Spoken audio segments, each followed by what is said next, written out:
Hi guys, bike check tayo ng bagong Cole NX 2021. Yan, unahin na natin itong head tube. Yan, nakita nyo yung logo na C at yung NX brand. Oh, model pala. So tapered na po siya dito po sa head tube. Ayan. Tapos dito naman sa top tube, NX Cole. Kita nyo po ba? Ayan.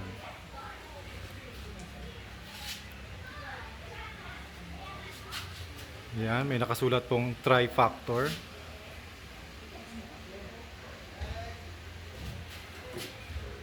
So ito po yung kanyang switch stay. Sexy siya oh. Quick release. Tapos nasa loob tong lagayan ng ano ang tawag dyan? Sa preno. And then NX Cole, ganun din. Threaded po siya. Tapos maganda naman yung pagkaka-welding. Ito po nakasulat sa kanya yung Cole size 16. Tapos may DAST. So, di ko rin mabasa to kanina eh. Saka na yan. Ayan siya. Tapos sa ilalim tayo. Ayan. May Cole siya na nakasulat sa ilalim. So, iba-ibang kulay nito guys, ano? Merong green, ito yung yellow. Merong red, blue, tsaka yung black. So, pare-parehas naman silang black yung kulay. Sa sulat na lang nagkakaiba yung sulat na to.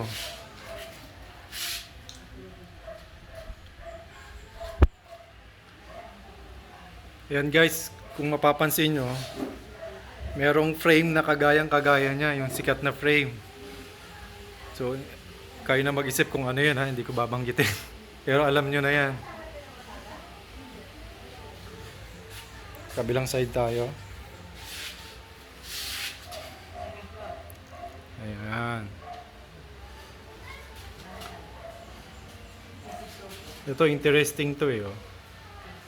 May support siya dito, may support. Tapos ito, naka-welding din siya sa seat tube niya. Pati itong baba, may support.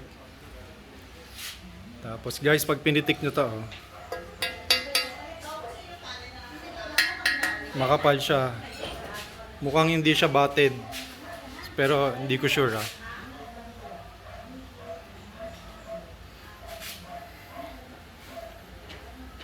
So ayan guys.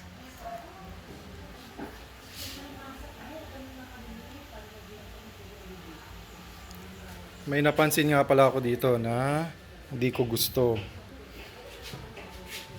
Wait lang ha. Matte siya, no? Pero pag tinignan nyo maigi, kuha tayong ang, ayan, no? Nakikita nyo yung mga line na yan. Para siyang brush aluminum ng kulay. Pero kung titignan nyo maigi,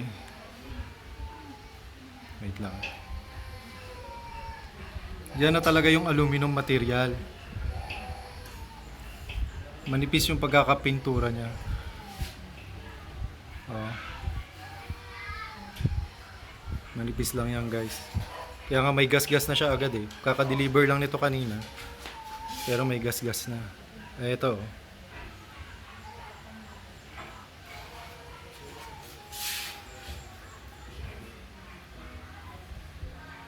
So yan guys. Mukha siyang matibay kasi ang kapal nung aluminum niya. Tapos 2 kilos siya pataas, maka 2.1 or 2.2. Tansya ko lang yan ha.